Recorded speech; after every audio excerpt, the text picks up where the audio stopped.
네, 오늘은 제가 예수의 길을 따르는 수행 공동체라고 하는 제목으로 같이 하늘 뜻을 나누고자 합니다.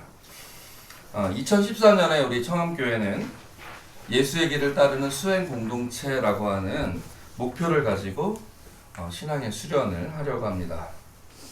우리 교회는 3년을 주기로 해서 주제를 정해서 생활하고 있는데 첫 3년의 주제는 이제 공동체 세우기라고 하는 주제로 우리가 2년 동안 살아왔습니다. 그래서 2012년에는 생기 넘치는 평화 공동체, 2013년에 작년에는 다양함이 넘치는 생명 공동체에 이어서 올해는 수행을 통해서 예수의 삶을 따라가는 공동체로서의 청암교회를 세우고자 합니다.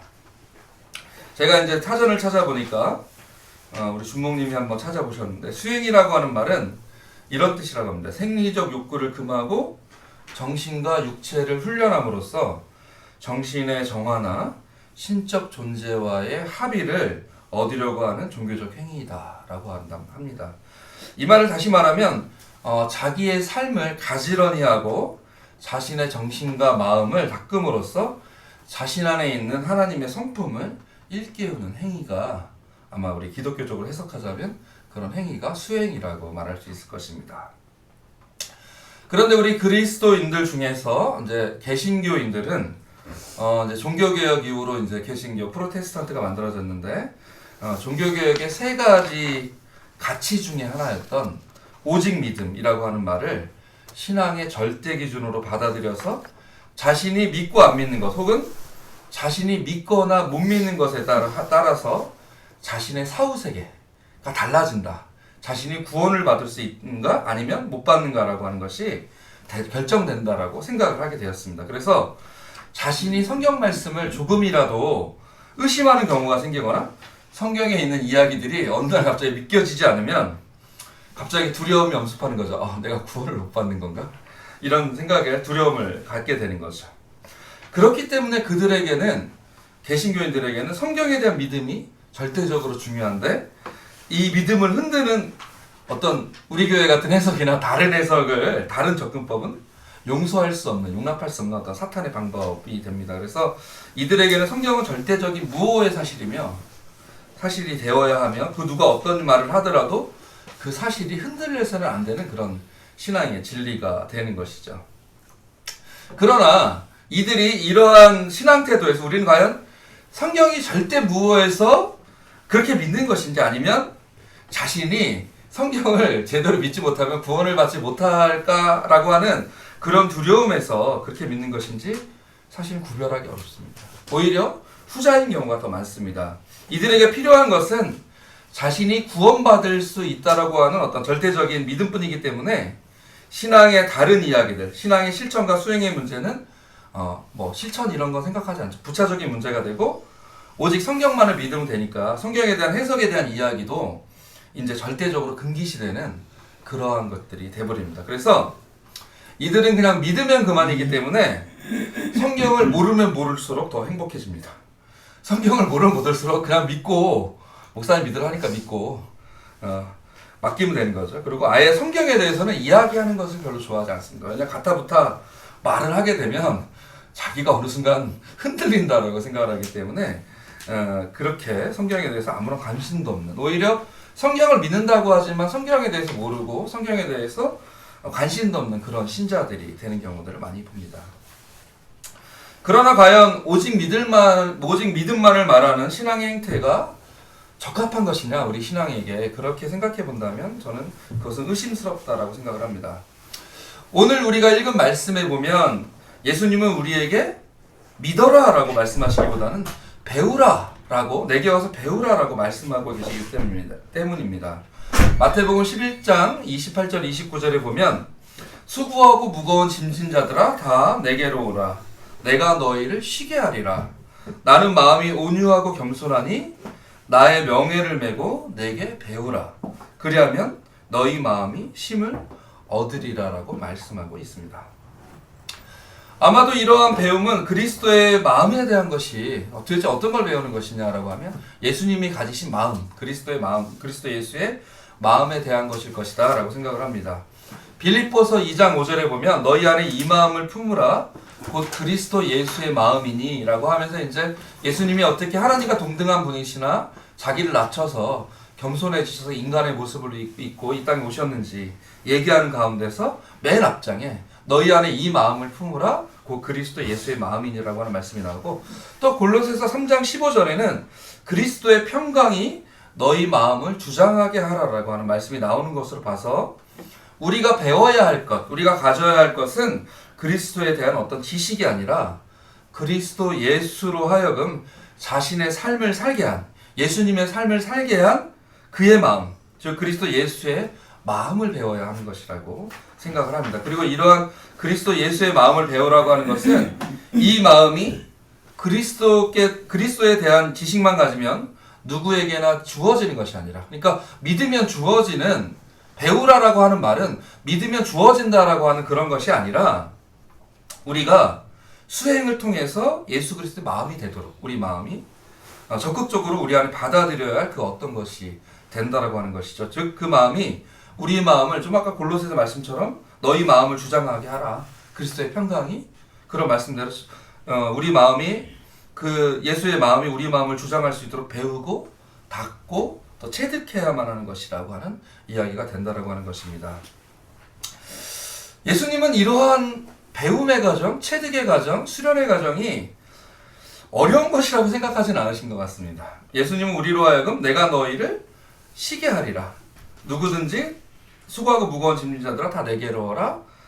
내가 너희를 쉬게 하리라 라고 하는 말씀. 내게서 배우면 내 멍에는 쉽고 가벼우니 내게 배우라. 그리하면 너희 마음이 쉼을 얻으리라고 하는 말씀이 있는 거 봐서는 그 과정을 어렵게 생각하신 건 아닌 것 같습니다. 분명 배움의 길은 우리가 생각할 때는 수행과 배움하면 좀 어려운 길이 아닐까라고 하는 생각을 하는 것 같은데, 예수님은 오히려 우리에게 내가 너희를 쉬게 하리라고 하는 거 말씀하시는 거로 봐서는 그 배움의 과정이 어렵지 않다는 것 같이 생각하시는 것 같습니다. 다만 나는 마음이 온유하고 겸손하니 나의 멍에를 베고 나에게 배우라라고 하셨으니 예수님의 그 온유하고 겸손한 마음을 배우는 것이 그 핵심이, 배우는 것의 핵심이 될 것이라 생각합니다.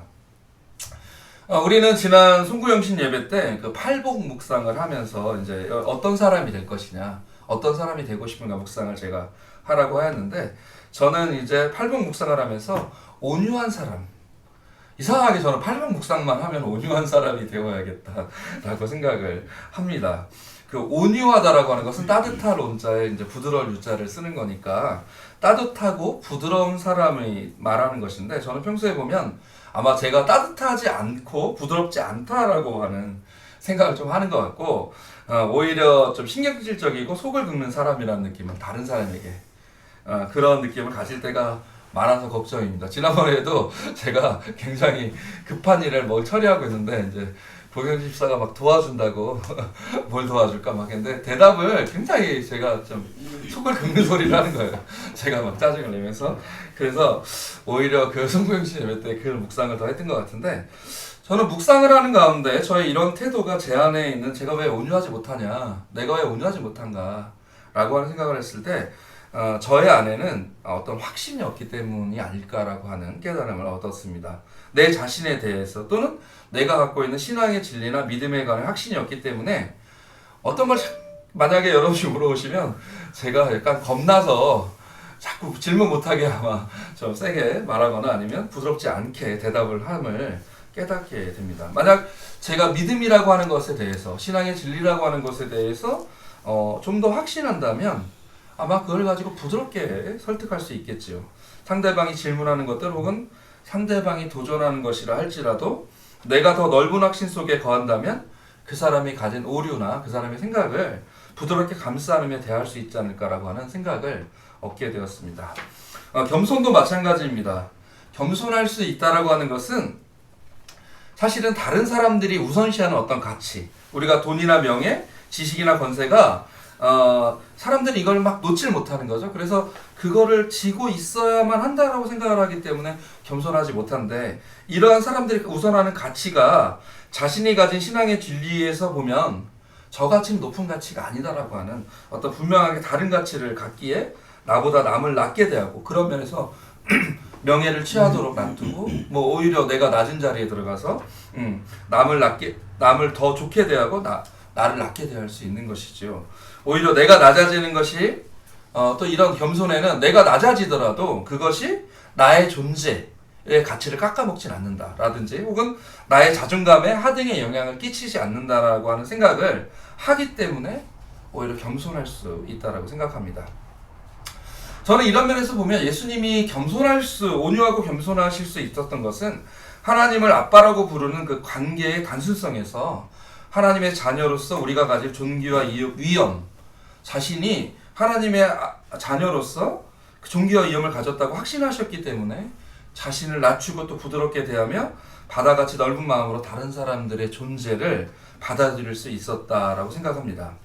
우리가 예수님의 이 마음을 품으려면 예수님과 같이 신앙의 진리 위에서 자신의 존재에 대한 이해와 깨달음을 얻어야만 가능할 것인데 이러한 길을 향한 과정이 저는 수행의 과정이라고 생각하고 그 과정이 우리가 신앙의 길을 닦는 과정이라고 생각합니다. 수행이라고 하는 것은 앞에서 말씀드린 것처럼 자기의 삶을 가지런히 하고 자신의 정신과 마음을 닦음으로써 자신 안에 있는 하나님의 성품을 일깨우는 행위라고 말씀드렸습니다. 이 과정은 크게 보면 배움의 길과 성찰의 길로 이루어집니다. 신앙에 대한 자기확신은 하나님에 대한 배움의 길에서 벗어날 수 없습니다. 하나님은 어떤 분이신지 또 우리와 어떤 관계에 계신지 라고 하는 것들을 배워야 하고요. 또 이 배움은 사실 하나님에 대한 배움은 성경에서 많이 얘기하고 교회에서도 많이 알기 때문에 많이 배울 수 있으나 또 하나의 배움은 자신에 대한 배움인 거죠. 우리는 누구인지, 나는 어떤 존재인지, 무엇이 나를 자꾸 주장하는지, 나를 충동하는지, 나를 그렇게 무의식적으로 행동하게 하는지 이를 배워야만 우리에 대한 지식과 하나님에 대한 지식을 배우고 늘려야 합니다. 그런데 이런 배움이라고 하는 것에 성찰이라고 하는 것이 없다면 그 지식은 단지 제가 이제 이렇게 우리 머릿속을 스치는 지식에 불과하게 됩니다. 요즘에 뭐 SNS가 좋은 점은 여러 가지 지식을 다양하게 받아볼 수 있다는 것이지만 어쩌다 보면 정말 인스턴트의 지식처럼 우리 몸속에 남아있지 않고 우리 마음속에 남아있지 않고 그냥 스쳐 지나가는 지식에 불과하게 되는데 만약에 그런 우리에 대한 배움이라든지 하나님께 대한 배움이 계속되지 않는 성찰이 없는 그런 배움이라고 한다면 이제 그런 스치는 지식에 불과하게 된다는 것이죠. 오히려 우리들은 그 지식이 어떻게 모아지는지, 그 지식들이 가리키는 본질은 무엇인지, 그 속에서 우리는 어떠한 확신을 갖게 되는지 정리해야 하고, 만약에 정리하지 못한다면 그 지식은 우리의 신앙생활, 우리의 생활 태도를 바꿔낼 수 없는 쓸모없는 지식이 되고 말 것입니다. 그래서 우리는 배우고 되새기고 우리의 삶과 연관시켜서 성찰하는 가운데 우리 삶의 새로운 실천으로 나아갈 좌표, 방향을 얻을 수 있는데 이렇게 본다면 성찰이라고 하는 것은 제가 그 길이 두 가지 길이 있다. 배움의 길과 성찰의 길이 있다고 했는데 이렇게 본다면 성찰의 길은 배움의 길의 그 해답을 제시하는 어떤 종교적 수행의 핵심을 차지할 것이라고 말씀드릴 수 있겠습니다. 결국 수행이라고 하는 것의 핵심은 사실은 성찰입니다. 그런데 이러한 성찰에는 행위의 요소가 빠질 수 없습니다. 아까 종교적 행위라고 정리했기 때문에 수행이라고 하는 것은 자신을 돌아보는 것, 자신과 대면하는 시간을 갖는 것, 침묵과 고독의 시간을 갖고 그것을 통해서 성찰의 핵심은 이제 자신을 객관화시켜 보는 것이죠. 그런 것이 성찰이라고 하는 단어가 갖고 있는 소극적인 의미라고 한다면 자신이 얻은 깨달음을 직접 몸으로 살아보는 것, 예를 들면 사람들을 부드럽게 대해야지 하면서도 실제 어떤 환경에 가면 절대 부드럽게 안 나올 때도 있고 그럴 때가 많이 있거든요. 자신의 신경을 건드리는 사람들을 만나서 살아보면 그 깨달음을 얻었음에도 불구하고 우리가 가진 깨달음과 실천이 얼마나 약한 것인지 또 어디를 보강해야 하는지 직접 실천해보는 가운데 그 고칠점을 찾는 것이 아마 성찰의 적극적인 뜻이 아닐까 싶습니다. 이렇게 아마 우리의 깨달음이 우리의 몸에 맞는 태도가 되고 또 이 태도가 습관이 되어서 무의식적으로 발성하는 것이 될 때 우리는 참 그리스도인으로 살아갈 수 있다라고 말할 수 있을 것입니다. 오늘 제가 페이스북에 청암교회에 올렸는데 혹시 오시면서 읽어보셨나요? 기영도 시인의 우리 동네 목사님이라고 하는 시를 잠깐 올렸는데 좀 씁쓸한 시긴 한데 이 시에서 보면 기영도 시인은 성경의 밑줄을 치지 말고 생활의 밑줄을 그어야 한다라고 말을 하고 있습니다. 우리가 그리스도인이라고 하면서 건성으로 살아가는 그리스도인이 되지 않으려면, 오히려 참으로 성찰하는 그리스도인, 예수의 길을 따라가는 수행 공동체가 되려면 우리는 삶에서 종교적인 진리를 실천해 봐야 합니다. 예수님이 말씀하신 사랑이라고 하는 단어를 가지고 자기 삶에서 한번 살아봐야 합니다. 그래야 무엇이 문제인지, 어디를 고쳐야 하는지, 그 단어의 삶을 살기 위해서 내가 바꿔야 할 것은 무엇인지, 또 무엇을 나는 준비해야 하는지 알 수 있기 때문입니다. 우리는 모든 사람을 사랑한다고 하지만 실제 사랑을 가지고 사람을 대하다 보면 너무나도 그 사랑이 약하고 쉽게 무너짐을 볼 수 있는데, 그런 과정, 실천의 과정을 통해서 내가 바뀌어야 될 것들이 어떤 지점인지 한번 찾아보는 것이 필요하다고 하는 것입니다. 기영도 시인의 말처럼 성경이 아니라 생활의 밑줄을 긋는 그리스도인이 되려면 우리는 예수님의 삶을, 예수님의 마음을 지금 나의 삶에서 되살려보는 수행의 과정에 적극 참여해야 합니다. 2013년 우리가 한 해 동안 이제 이 목표를 가지고, 목적을 가지고 살아가는데, 사실 한 해라고 하는, 1년이라고 하는 시간은 긴 시간은 아닙니다. 짧은 시간이지만 예수의 삶을 따라가는 수행 공동체로서의 삶을 살아가는 저와 여러분이 되면 좋겠습니다. 같이 묵상하겠습니다.